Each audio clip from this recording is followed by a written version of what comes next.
Bismillahirrahmanirrahim. Wassalatu wassalamu ala Rasulillah wa ala alihi wa sahbihi wa man walah.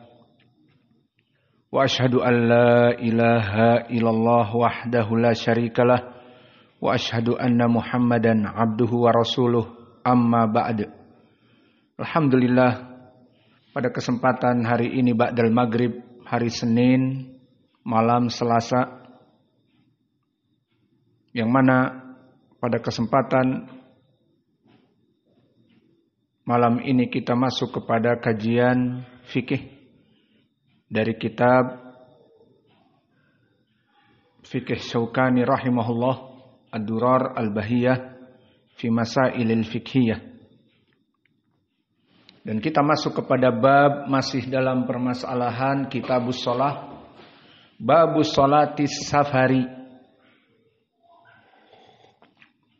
yang maknanya adalah bab tentang sholat bagi orang yang safar.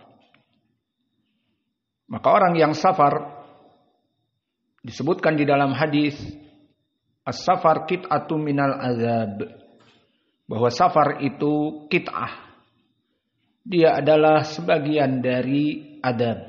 Dan sahih, di saat kita safar, terutama safar seperti mengikuti daurah, baik dengan pesawat ataupun dengan mobil, maka sangat melelahkan. Apalagi dengan jarak yang sangat jauh. Maka disyariatkan bagi perkara-perkara yang menyulitkan dan masyaqqah kepada kaum muslimin, tajlibu taisir, maka diwajibkan di dalam syariat ini untuk dimudahkan. Segala perkara yang memberatkan kaum muslimin dalam peribadatan, maka harus dimudahkan di dalam syariat. Maka untuk orang yang berpuasa misalnya, Allah berfirman, "Faman kana minkum maridun aw ala safarin fa iddatun min ayyamin ukhra." Barang siapa seseorang yang masuk bulan Ramadan dalam keadaan sakit atau sehat tetapi dalam keadaan safar, maka boleh berbuka. Fa iddatun min ayyamin ukhra, namun dibayar di hari yang setelahnya. Maka 2 hari 3 hari dia mengambil rukhsah musafir, berbuka 3 hari, maka dibayar di hari selain Ramadan, mulai dari Syawal sampai kepada Sya'ban akhir di tahun yang berikutnya, maka dia mengqadanya. Maka ini menjadi pendalilan tentang permasalahan safar itu dimudahkan.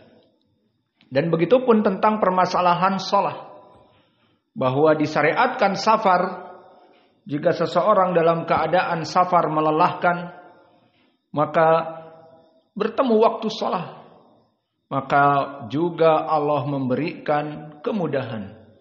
Dan pendalilannya banyak di dalam hadis yang nanti akan kita bahas. Baik dia itu di qasr, makna qasr adalah peringkasan dari 4 rakaat menjadi 2 rakaat. Dari salat duhur wal asr wal isya di qasr menjadi 2 rakaat. Dan salat maghrib 3 rakaat di qasr jadi 1,5. Iya. Dan salat fajar 2 rakaat di qasr jadi 1. Iya Muhammad. Tidak. Jadi tidak ada 1,5. Jadi i'tidal terus salam. Maka tidak ada. Yang disyariatkan qasr hanya yang 4 rakaat. Dan itu pendalilannya banyak di dalam hadis, nanti akan kita masuki. Maka masuk kepada kaidah tadi, al-masyaqqah tajlibu taisir. Semua perkara yang menyulitkan, membebankan kepada peribadatan hamba, Allah memberikan rukhsah, Allah memberikan keringanan. Maka pendalilan ini bersifat umum seperti ucapan Allah, yuridullah bikumul yusr wala yuridu bikumul usr. Allah menginginkan kepada kalian itu kemudahan Dan Allah tidak menginginkan dari ibadah itu menyulitkan hambanya. Dan masuk kepada keumuman fattaqullah mastata'tum. Maka taatlah kalian, bertakwalah kepada Allah sesuai kemampuan kalian. Maka orang-orang yang safar ya ibadallah sangat melelahkan. Maka disyariatkan agar qasr dan jamak, menjamak salat duhur dengan asarnya, menjamak maghrib dengan isyaknya, menjamak salat fajar dengan duha. Iya Muhammad, kan musafir. Iya, salat fajar dengan duha digabung. Nggak ada. Baik. Jadi duhur dengan asar, maghrib dengan isya, itu yang sunnah. Maka permasalahan salat safar itu lalu bagaimana hukumnya? Ikhtilaf di kalangan para ulama. Ada yang mengatakan wajib qasr. Maksudnya ya harus 2 rakaat. Dan pendapat yang lain sunnah. Tidak wajib qasr itu. Tapi sunnah. Dan dulu Nabi tidak pernah melaksanakan pemenuhan. Tetapi di qasr. Namun hukumnya bukan wajib. Maksudnya harus di qasr kalau tidak berdosa. Maka ini dari yang dipilih oleh jumhur, dan penulis di sini mengatakan kita masuk mulai yajibul qasru, bahwa qasr itu diwajibkan. Maka di sini penulis memandang dalam keadaan wajib qasr. Maka kami sebutkan tadi telah terjadi ikhtilaf di kalangan para ulama bahwa qasr itu yang rajih dari jumhur ulama adalah sunnah. Maka jika ingin melaksanakan di saat safar, dia kebetulan menjadi imam misalnya, ingin dia melaksanakan maghrib dan isya, terutama isyanya 2 rakaat, maka dia laksanakan 4 rakaat, tidak apa-apa. Terutama jika dia ditunjuk jadi imam. Maka bolehkah seorang yang musafir jadi imam? Boleh. Sesuai keumuman ayat, imamukum aqra'ukum Qur'anan. Imam-imam kalian orang yang paling benar dan baik membaca Al-Qur'annya. Maka jika orang-orang yang ada dan mereka mukim dan qiraahnya tidak begitu baik, kemudian datang tamu, kebetulan tamunya misalnya syekh yang mengajarkan agama Islam dan dia ahli tajwid, ahli qiraah, ahli dari segi Al-Qur'an. Maka masuk kepada hadis imamukum aqra'ukum Qur'anan. Maka ini kesepakatan semua makmum. Ya syekh, kamu yang jadi imam. Kan ada imam rawatib mukim, tidak. Sesuai hadis imamukum aqra'ukum Qur'anan misalnya. Maka akhirnya imam ditunjuk musafir syekh ini. Maka apakah boleh? Boleh. Lalu bagaimana? Apakah 2 rakaat seperti madhabnya misalnya madhabnya jumhur sunnah 2 rakaat dan boleh 4 rakaat? Maka dia melihat maslahah. Jika orang-orang kebanyakan awam tidak tahu bagaimana sholat, nanti imam 2 rakaat misalnya isya, kemudian imam salam, wah jadi fitnah. Orang-orang berbicara di belakang, ini imam salah. Kok sholatnya 2 rakaat isya? Padahal kita sholat isya 4 rakaat. Maka di sini dilihat mana maslahah yang lebih baik. Maslahah dari dia ditunjuk jadi imam, maju imam, tidak apa-apa. Meskipun dia musafir. Namun dilihat yang kebanyakan datang orang awam yang tidak paham agama ini atau para penuntut ilmu. Maka jika para penuntut ilmu misalnya, itu pun para penuntut ilmu banyak yang paham tentang masalah fikih ini atau tidak. Alhasil di sini hukumnya sunnah. Bisa dia agar tidak terjadi fitnah dengan para makmum salat 4 rakaat dan tidak berdosa. Tidak mesti qasr karena sunnah. Namun jika misalnya semua yang hadir tulabul ilm, Misalnya daurah asatidah, yang datang semuanya ustadz, mengetahui perkara ini. Ya sudah, imam melaksanakan sunnah 2 rakaat karena dia musafir sholat isya, dan sisanya 2 rakaat dilanjutkan oleh para makmumin yang mukimin. Dan itu yang kami biasa lakukan di saat datang syekh kami Adil Ibnu Mansur hafizahullah, muridnya Syekh Mukbil senior. Maka beliau kadang dijadikan imam, maka beliau salat 2 rakaat dan kita melengkapi menjadi 4 rakaat, bukan kita maksudnya jamaah yang mukim di Jakarta. Alhasil seperti itu boleh. Atau jika misalnya dilihat maslahah, misalnya mengisi di kajian umum yang diterjemahkan juga di Jakarta habis isya, kebanyakan yang datang orang awam tidak paham. Daripada fitnah, nanti membicarakan imamnya kok sholat 2 rakaat dan tidak sujud sahwi lagi. Ini sholat 2 rakaat, 2 rakaat isyanya. Maka daripada fitnah, imam sholat 4 rakaat, tidak apa-apa. Alhasil, inilah dari khilaf yang terjadi. Maka kita kembali kepada matan yajibul qasru. Maka di sini penulis memandang bahwa qasr itu wajib. Adapun yang rajih tadi kami bilang ucapan jumhur bahwa mengqasr salat maghrib menjadi 2 rakaat, asr menjadi 2 rakaat, dan isya 2 rakaat itu dinamakan al-qasr. Itu yang rajih, bukan wajib tapi sunnah.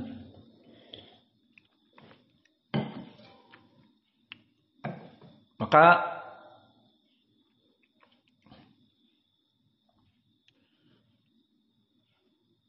yang rajih adalah dia sunnah, maka tidak apa-apa untuk melaksanakan qasr jika mau, dan melaksanakan itmam jika dia mau. Dan pendalilannya banyak.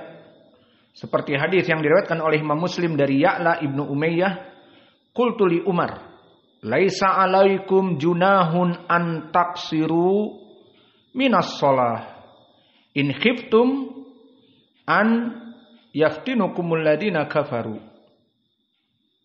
Maka di dalam ayat ini laisa alaikum junah, tidak wajib bagi kamu untuk melaksanakan qasr dalam shalah jika kamu merasa takut orang-orang kafir itu membuat fitnah. Ini di dalam surat An-Nisa. Faqad aminan nas, maka dikatakan kita telah aman di Madinah ini dan sekarang juga telah aman. Faqala ajibtu mimma ajibta minhu. Fasa'altu Rasulullah sallallahu alaihi wasallam an dalik faqala shadaqatun tasaddaqullahu biha alaikum fa'aqbilu shadaqah. Maka jika kalian melaksanakannya 2 rakaat, tidak apa-apa, Allah meringankan kepada kalian. Allah bersedekah kepada kalian. Fa'aqbilu sedekah, maka ambillah sedekah tersebut. Maka di sini menunjukkan bahwa salat qasr itu Allah meringankan kepada kita. Jika mau diambil, diambil. Jika tidak, tidak apa-apa. Maka dari sini jumhur mengatakan bahwa salat seorang musafir meskipun duhurnya 4 rakaat dikarenakan dia menjadi imam, maka tidak apa-apa. Karena Allah telah memberikan sedekah qasr, barang siapa yang mau diambil menjadi salat duhur 2 rakaat bagi musafirin, isya 2 rakaat, asr 2 rakaat, ma fi muskilah.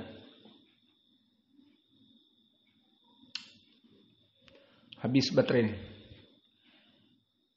Maka inilah dari permasalahan yang pertama, muallif mengatakan wajib qasr dan yang rajih tidak wajib qasr. Maka inilah kita belajar dari permasalahan fikih dan seterusnya, kita tidak bertaklid kepada penulis. Dan dengan catatan kita mempunyai dalil. Dan ini yang diajarkan oleh Syekh kami Mukbil Al-Wadi'i di saat mengajari ilmu-ilmu. Maka kita alhamdulillah diberikan ilmu hadis, diberikan ilmu lughah Arabiyah, diberikan ilmu fikih. Dari sini kadang kita berbeda pendapat dengan syekh kita, dengan teman kita, dengan guru kita yang mengajari kita. Namun dengan catatan kita pun mempunyai dalil, bukan menyelisihi tanpa dalil. Maka seperti di sini kita membaca kitab fikih Syaukani. Namun Asy-Syaukani berpendapat qasr wajib.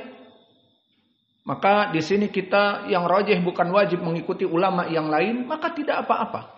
Selama semuanya dengan dalil, dan ini yang diajarkan oleh Syekh kami Muqbil Al-Wadi'i, bahwa kita tidak taklid. Maka misalnya kita membaca kitab, kemudian penulis menyebutkan kitab-kitab tersebut, dalil-dalil yang dhaif di kitab tersebut. Seperti yang kita pelajari di kitab Al-Usul Ats-Tsalatsah. Ingat, ada hadis dhaif. Ad-du'a mukhul ibadah. Iya apa tidak? Indak ya Hudzaifah. Ad-du'a mukhul ibadah yang ada di Usul Ats-Tsalatsah mahaluh. Baik, di sanadih Abdullah bin Lahiyah. Baik, dia dhaif di sanadnya Abdullah bin Lahiyah yang sahih. Ad-du'a wal ibadah. Man sahabiyuh man akhraja. Sahabatnya siapa?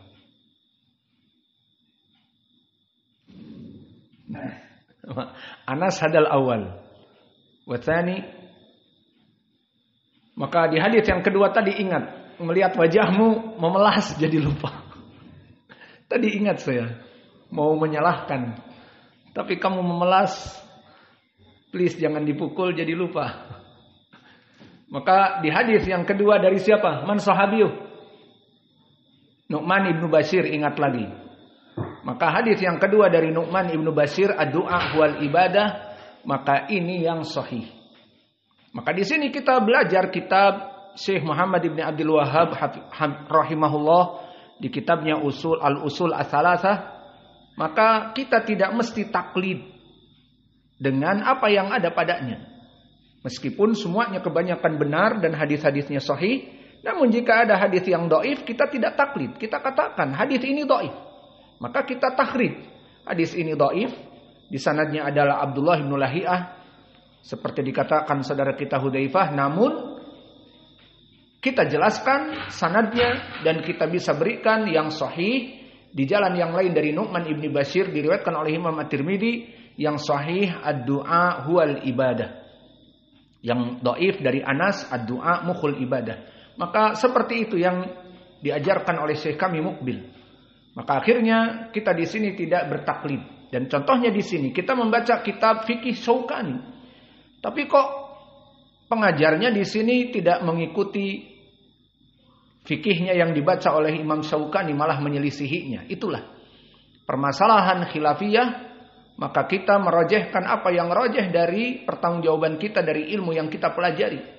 Karena jika kita mengetahui ini yang rojeh, kemudian kita ikut kepada sahibul kitab, kepada penulis, maka ini pun bertaklid namanya. Dan Allah melarang kita untuk bertaklid. Allah berfirman di Al-Quran, dan ini selalu dijadikan pendalilan oleh Syekh kami Muqbil di awal surat Al-A'raf. Ittabi'u ma unzila ilaikum min rabbikum wa la tattabi'u min dunihi awliya'a qalilan ma tadhakkarun. Maka ikutilah dari apa-apa yang Allah turunkan dari Al-Quran dan Sunnah, dan jangan engkau mengikuti selain dari Al-Quran dan Sunnah. Maka selesai dari permasalahan qasr, maka dia hukumnya sunnah bukan wajib. Karena kalau wajib berarti harus orang-orang yang musafir sholatnya yang 4 rakaat jadi 2. Faham? Dan permasalahan qasr di sini jangan salah faham bahwa dia bermakna al-jam'. Itu masalah lain lagi. Al-qasr maknanya memangkas dari 4 rakaat jadi 2 rakaat. Itu dia qasr. Adapun jama' masalah lain apa? Mengumpulkan 2 sholat di waktu yang satu.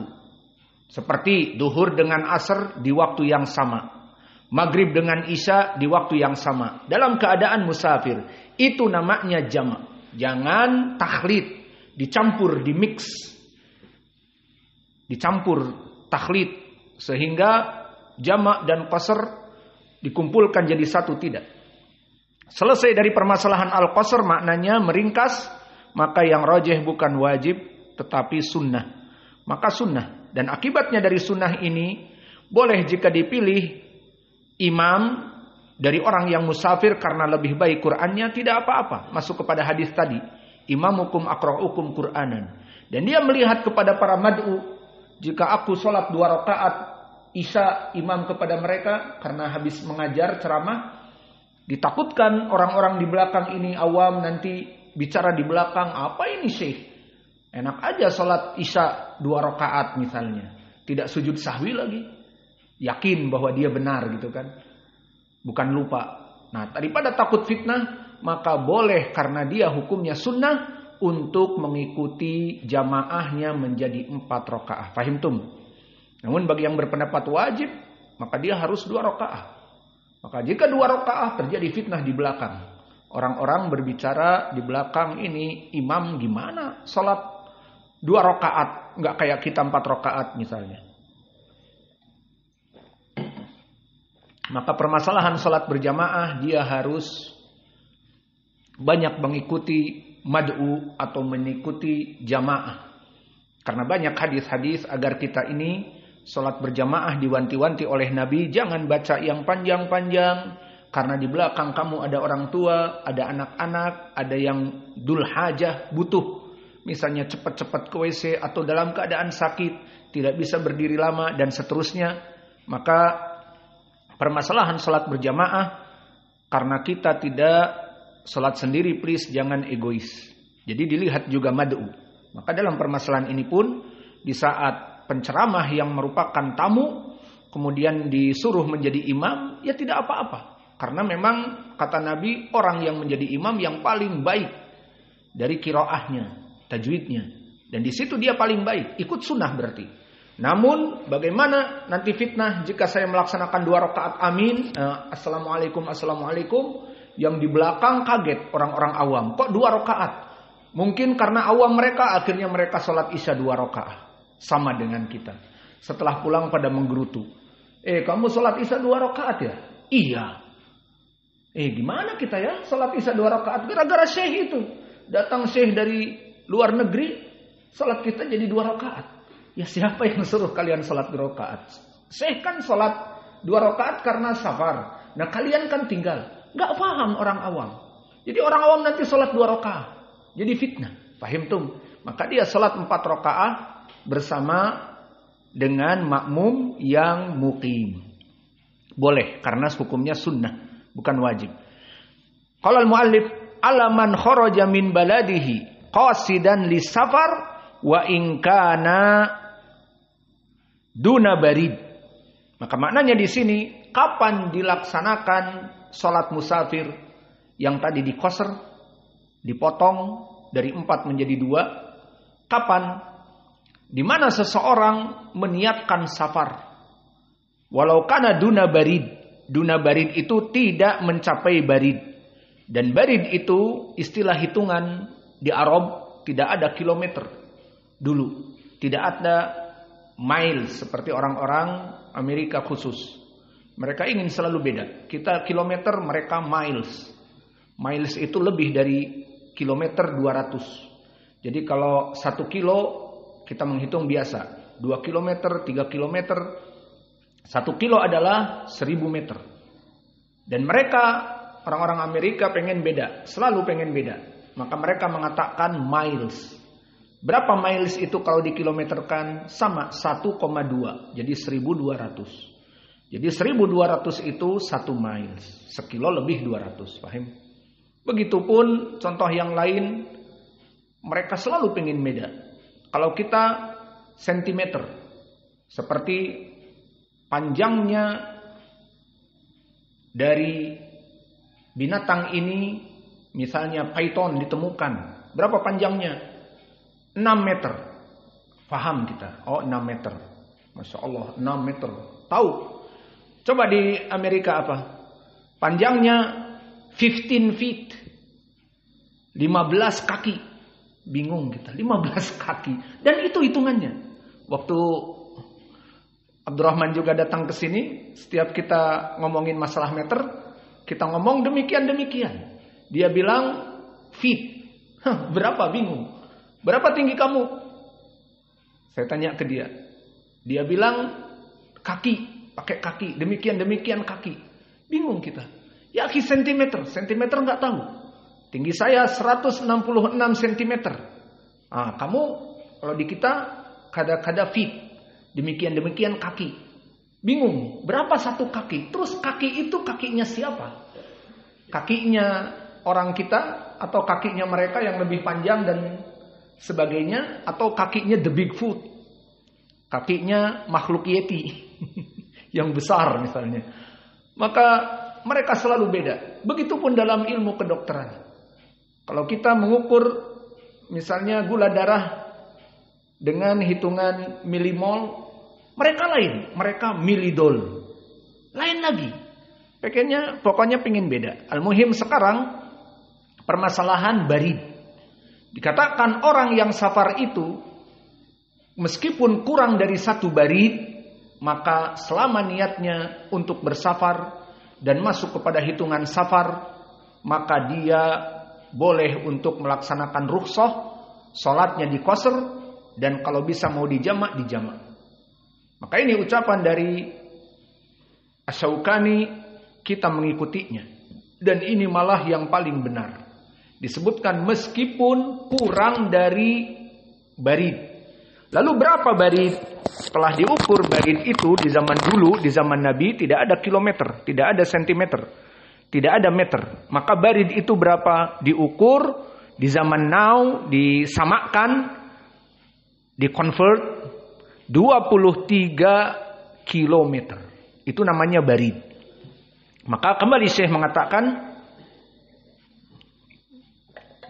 selama seseorang meniatkan safar, saya mau safar nih, meskipun jaraknya kurang dari barid, dan tadi barid 23 kilometer, maka dihitung dengan safar. Maka ini ucapan yang baik. Karena sebagian dari para ulama memberat-beratkan dengan mengukur jarak. Seperti kelompok Abu Hanifah. Tidak disebutkan safar kecuali mencapai demikian farsakh. Yang intinya setelah dihitung harus lebih dari 30 kilo. Atau tadi di atas barid harus di atas dari 23 kilo. Maka ini tidak ada dalil. Kesimpulannya seorang ingin safar, ya sudah. Yang rajih disebutkan oleh Syekhul Islam Ibn Taimiyah. Bagaimana kalau begitu yang rajih dikembalikan kepada uruf. Uruf itu bagaimana orang-orang daerah situ memandang ini safar atau tidak. For example, kita orang-orang Darmasraya. Saya mau nanya kepada kalian, terutama bapak-bapak. Kalau kalian ke Padang, safar apa tidak? Jelas safar. Baik, kita kurangi. Ke Solo yang hanya 2,5 jam, pakai NMAX 1,5 jam. Safar apa tidak? Misalnya safar. Kembali kepada uruf. Alas, sekarang ke arah sana udah. Sekarang ke Kiliran Jauh. Kiliran Jauh sekarang sekitar 60 km. Safar apa tidak? Misalnya mengatakan tidak. Ada yang mengatakan safar jauh, 60 km jauh. Maka sebagian ulama dulu zaman Abu Hanifah, mereka menentukan harus 80 km lebih. Maka Kiliran Jauh misalnya hanya 60 km tidak safar. Namun yang rajih semuanya kembali kepada al-urf. Jika al-urf orang-orang situ Kiliran Jauh-jauh, safarlah, ya udah safar, diqasr, ya udah dinamakan safar. Nah, ke Muara Bungo bagaimana? Safar atau tidak? Ke Muara Bungo misalnya 90 kilo. Maka kita katakan safar. Ada yang mengatakan kebanyakan safar. Ya sudah safar. Seperti itu. Maka permasalahan safar tidak dirumuskan dengan jarak. Dan ini yang rajih karena hadis-hadis yang berbicara tentang jarak, barid, farsakh, dan nama-nama lain banyak. Barid, farsakh, dan juga al-asba' dan juga al-mail, yakni mil, sudah mulai masuk kalimat mil. Yang jelas di zaman dulu tidak ada hadis-hadis yang sahih tentang jarak. Jadi kesimpulannya, barang siapa yang ingin safar, kembali kepada uruf. Walau alam dari sini ke Lipat Kain. Berapa kilo saya tidak tahu, cuman daerah aja. Atau Talu Kuantan yang pernah kita lewati. Nah, safar atau tidak? Berapa jam? Bukan dihitung jamnya, bukan dihitung jaraknya, tapi urufnya. Bagaimana safar atau tidak? Seperti itu. Maka inilah yang diinginkan dengan kapan seseorang bisa masuk kepada safar, kembali yang rajih kepada uruf. Maka Syekh mengatakan selama dia berniat untuk bersafar, kita lihat ucapannya beliau, alaman bagi siapa yang kharaja min baladihi, keluar dari daerahnya, qasidan lis safar, dia niatkan safar, wa in kana, meskipun duna barid, belum mencapai 23 kilo misalnya, maka dia niatkan untuk safar. Dan tadi kembali kepada uruf, bagaimana orang-orang daerah tersebut ini mengatakan safar dan sebagainya, ya sudah safar. Maka ini ketentuan tentang permasalahan safar. Maka yang rajih tidak menggunakan jarak.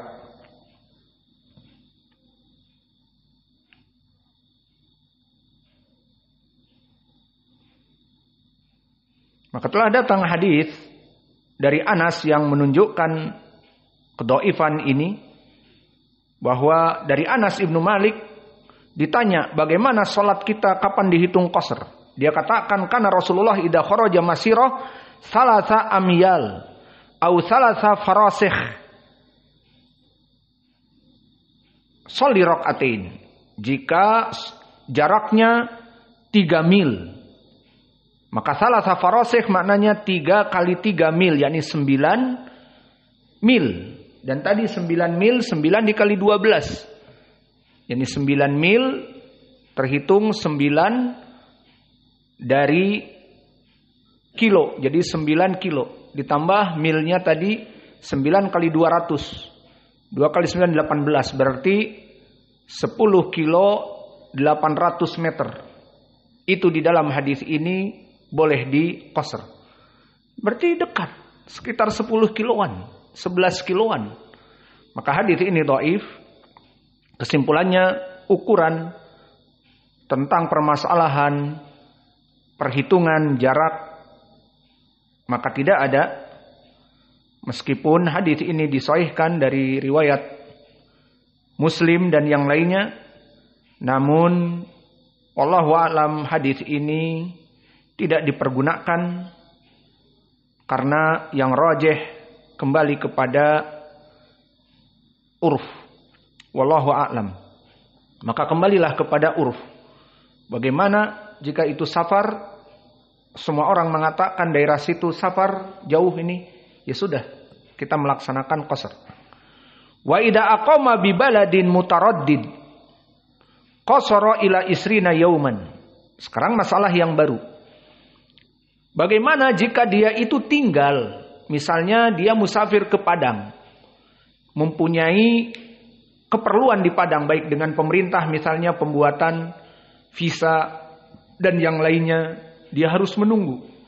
Atau bisnis, dia bertemu dengan seseorang dan seseorang itu yang akan mengurus bisnis dia, tunggu ya Pak, kami mengumpulkan barang-barangnya, berapa hari. Nah di sini tidak diketahui berapa harinya. Bisa jadi 1 pekan datang barangnya di derbaga Teluk Bayur, misalnya dari Cina. Nah ditunggu. Dia ingin membawa barang-barang itu bertonton, siap dengan truknya. Dibawa kemana? Ke Dharmasraya. Untuk disebarkan di Dharmasraya, dipasarkan di Dharmasraya. Maka hari pertama belum datang. Hari kedua belum datang. Kapan? Katanya 3 hari lagi. Maka menunggu. Daripada pulang bolak-balik, masih banyak urusan juga. Maka ini yang diinginkan, wa idza aqama bi baladin mutaraddidan. Dia safar ke suatu negeri dan dia duduk di negeri itu, maka boleh diqasr, boleh dijamak, boleh. Selama catatannya tadi mutaraddidan. Niatnya bukan safar 2 hari kemudian pulang, tetapi mutaraddid. Apakah besok pulang? Oh belum. Ditelepon masih menunggu 2 hari lagi, tambah 2 hari lagi. Maka ini maknanya wa idza aqama bi baladin mutaraddidan qasara ila isrin yaum, boleh diqasr sampai batas 18 hari ataupun 20 hari. Dan hadisnya seperti hadis yang sahih diriwayatkan oleh Imam Abi Daud dari Jabir bin Abdullah. Aqama Rasulullah sallallahu alaihi wasallam bi Tabuk isrina yauman yaqsurus shalah. Bahwa Nabi di saat perang Tabuk, maka ada yang namanya peperangan, tidak tahu kapan musuh akan kalah, kapan musuh akan hancur. Maka menunggu, menyerang musuh, kemudian kembali lagi ke base camp, kemudian perang lagi siangnya, kemudian kembali lagi. Kapan mau dihancurkan musuh ini sampai tuntas, tidak tahu. Maka Nabi di saat dalam peperangan Tabuk, Nabi melaksanakan qasr 20 hari. Barulah setelah itu selesai. Maka Nabi pulang. Maka ini yang menjadi pendalilan tentang permasalahan 20 hari bagi yang mutaraddid. Maka disunahkan mutaraddid bagi yang mutaraddid, yang mana dia pergi sekarang ke Jakarta, ada urusan bisnis, ada urusan dengan pemerintah, menunggu khobar dari pemerintah pusat, sampai kapan keluar izinnya, atau sampai kapan keluar surat yang dia inginkan, maka menunggu. Kembali lagi ke pemerintah, menunggu lagi. Besok katanya. Pas besok datang, oh ada keperluan lain, 2 pekan lagi. Maka seperti itu. Dalam keadaan mutaraddid. Selesai dari permasalahan mutaraddid. Jika mutaraddid maka boleh melaksanakan qasr dan dijamak. Wa idza azama ala iqamah arba'in atamma ba'daha. Maka jika dia berazam dalam keadaan safar ini akan tinggal di atas dari 4 hari. Misalnya dalam keadaan sepekan. Maka di sini Syekh mengatakan wa idza azama ala iqamati arba'in atamma ba'daha. Maka selama 4 hari dia diqasr dan 3 hari seterusnya setelah tadi dia tinggal 7 hari dalam keadaan safar, 4 harinya diqasr dan dijamak. Setelah 4 hari maka seperti biasa. Dan pendapat ini disebutkan oleh Ibnu Hajar di dalam kitabnya At-Talkhisil Khabir, lam ara hada fi riwayatin musarrahah bidzalik wa inna ma hada ma'khud minal istiqra, bahwa tidak ada hadis yang dohir seperti ini.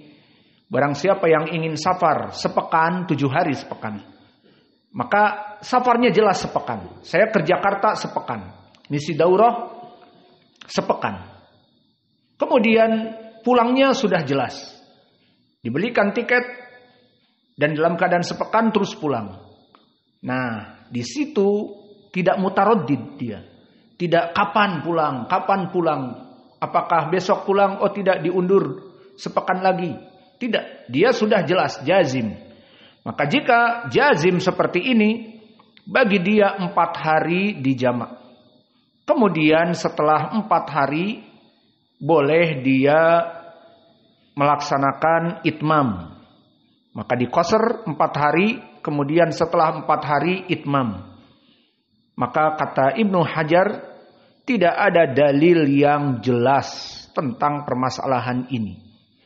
Kecuali di Sahihain dari Jabir, qadimna subh rabi'ah.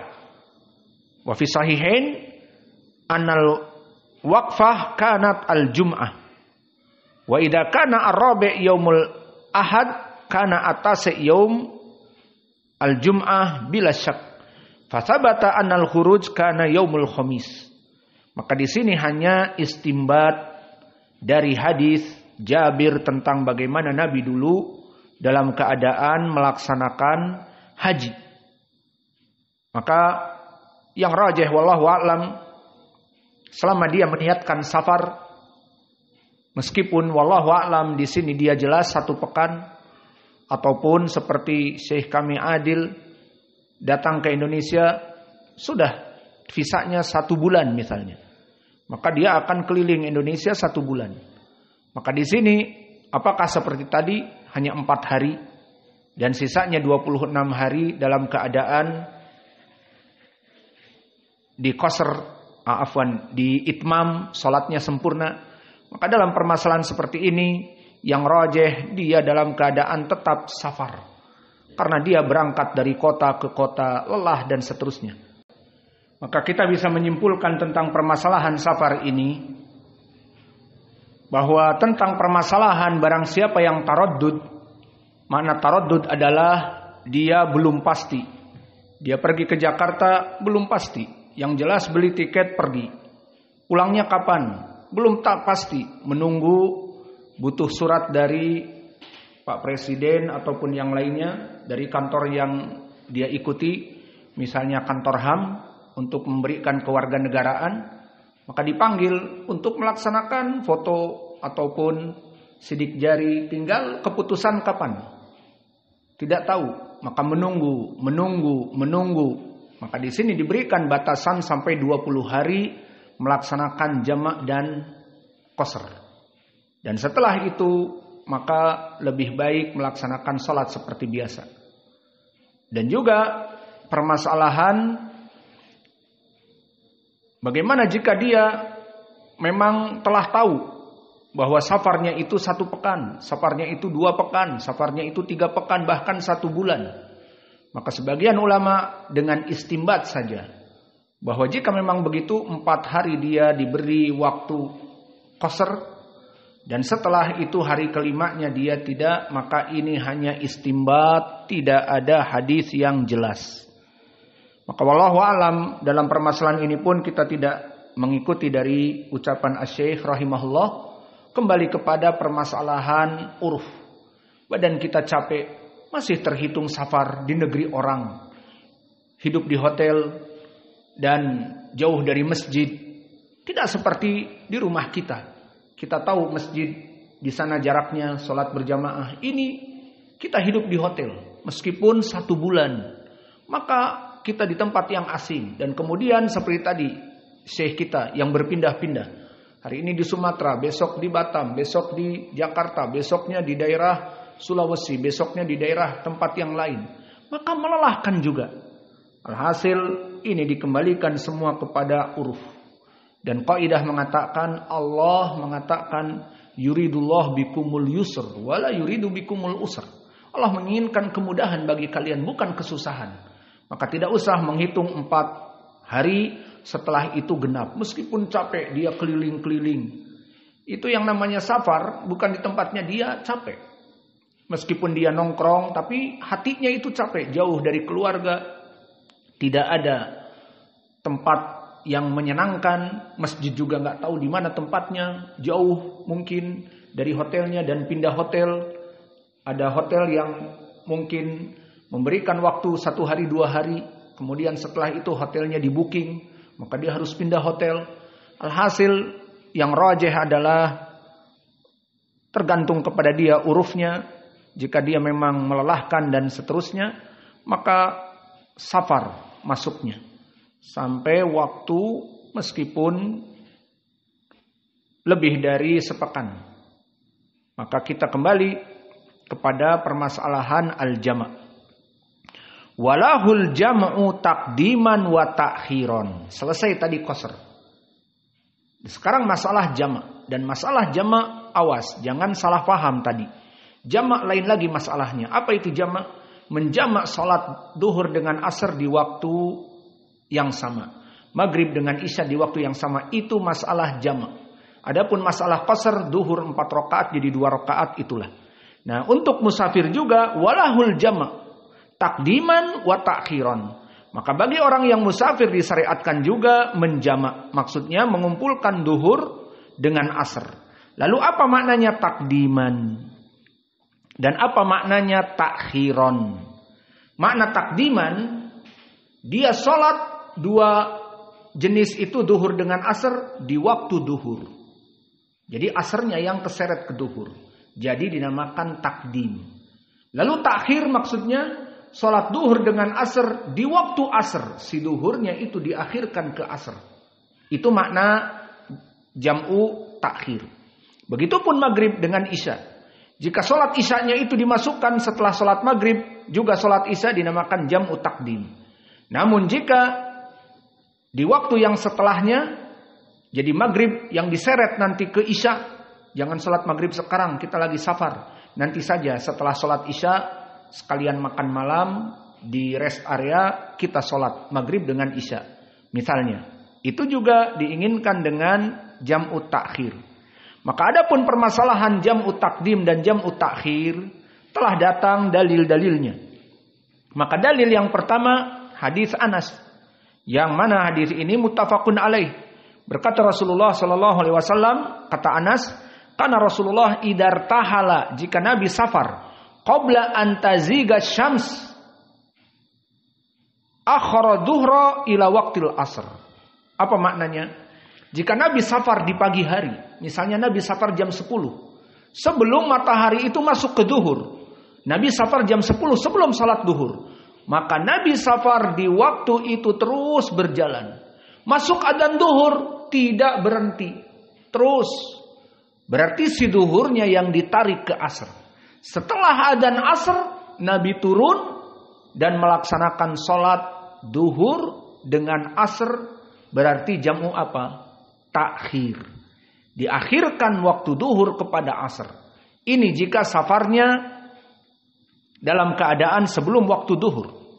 Dan begitupun summa fa in zagati syams qabla an yartahila shalla adzuhra summa raqiba.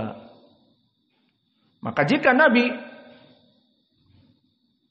melaksanakan safar zagati syams, matahari telah masuk kepada waktu duhur, maka dia melaksanakan sholat duhur di waktunya dan juga boleh sholat asr mengikuti dengan duhur. Sehingga dia berjalan dan akan melewati waktu asr dan dia telah sholat asr. Fahim ya? Ini ditakdim. Jadi asrnya dijadikan di waktu duhur. Dan ini semuanya untuk memudahkan. Karena nanti dia akan safar dalam perjalanan masuk waktu asr. Dan dia telah melaksanakan duhur dan asr tenang. Maka dia jam 4, jam 3:30 di saat adzan asr, dia sudah sholat alhamdulillah. Sampai kepada maghrib.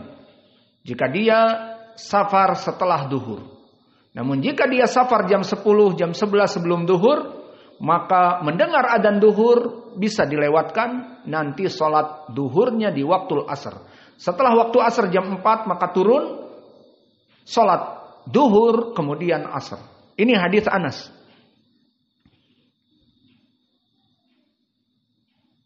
Dan begitupun pendalilan dari hadis yang diriwayatkan oleh Imam Al-Bukhari tentang maghrib dengan isya'nya. Dari Abdullah bin Umar, ra'aitu Rasulullah sallallahu alaihi wasallam idza ajalahu as-safar as-sair fi safar yuakhirul maghrib hatta yajma' bainahuma wa bainal isya. Begitupun Nabi di sore hari, jika dia bersegera untuk safar sebelum maghrib, safar jam 5, maka berjalan. Kemudian 1 jam lagi adzan dan Nabi masih di perjalanan jauh dari tempat yang dituju, maka Nabi terus jalan. Maghrib tidak apa-apa jalan. Terus sampai tujuan misalnya jam 8, jam 9. Kemudian Nabi turun, sholat maghrib di jam 9 dengan isya dibarengkan. Maka ini dinamakan jam'u at-takhir. Maka jam'u takhir dalil-dalilnya sangat kuat di dalam hadis Al-Bukhari dan Muslim. Dan ini pendalilannya dari 2 sahabat, Abdullah bin Umar dan Anas bin Malik.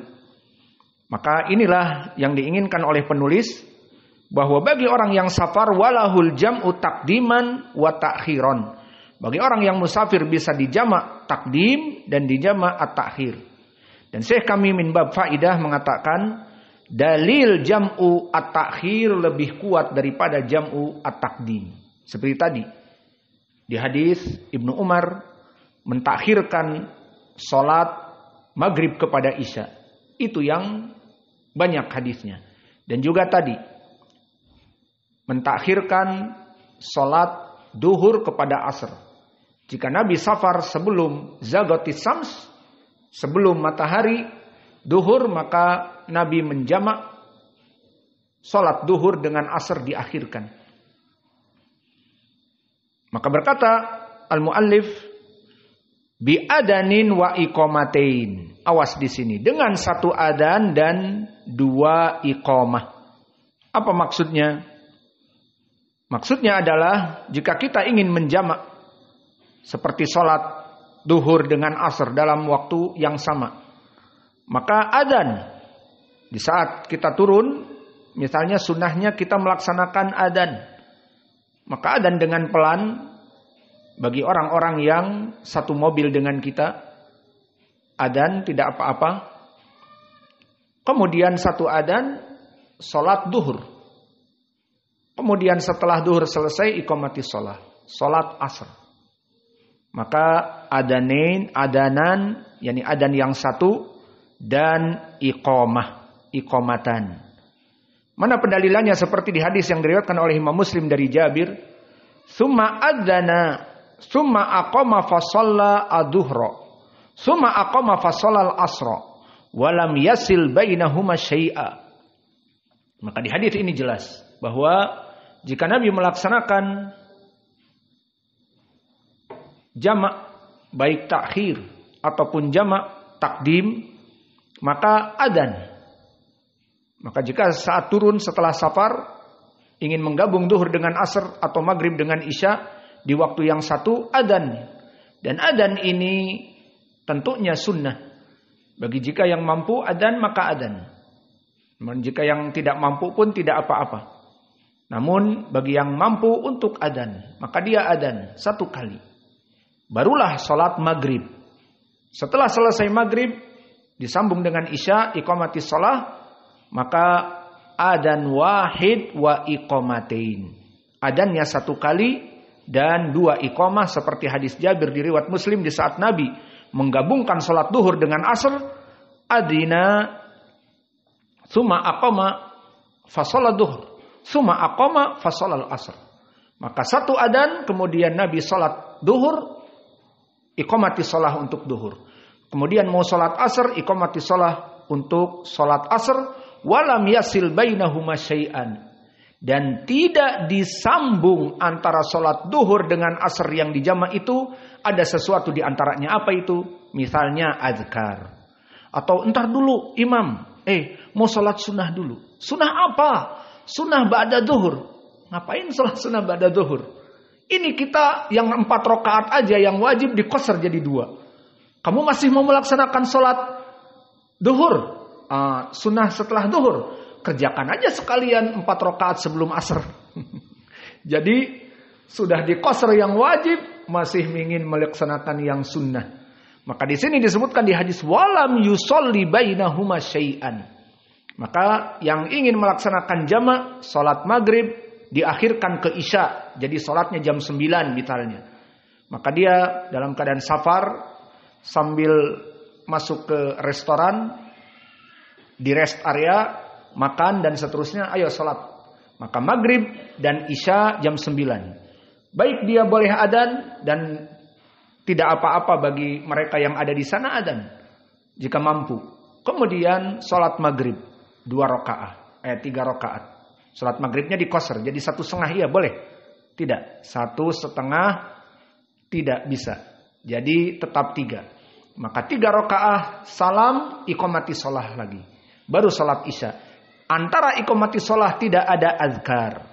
Tar dulu tasbih 33 kali, tahmid 33 kali, takbir 33 kali, baca ayatul kursi, baca Allahumma a'inni ala dzikrika. Wah, terus baca. Kita ini safar, pengen cepat-cepat sampai tujuan dan seterusnya misalnya. Maka tidak membaca adkar dan tidak membaca salat sunnah setelah maghrib dan salat sunnah rawatib dan seterusnya. Maka walam yasil bainahuma syai'an. Maka inilah yang bisa kita berikan dari bab salati al-musafir. Maka banyak faidah dari permasalahan yang kita ambil. Alhasil Allah sangat mencintai hambanya dengan memberikan rukhsah. Karena Al-qaidah di dalam agama ini, al-masyaqqah tajlibu taisir. Segala perkara yang membuat berat bagi umat kaum muslimin, maka di sana syariat meringankannya. Wa naktafi ila huna wa jazakumullahu khaira wa barakallahu fi ilmikum. Subhanakallahumma bihamdika asyhadu an la ilaha illa anta astaghfiruka wa atubu ilaik.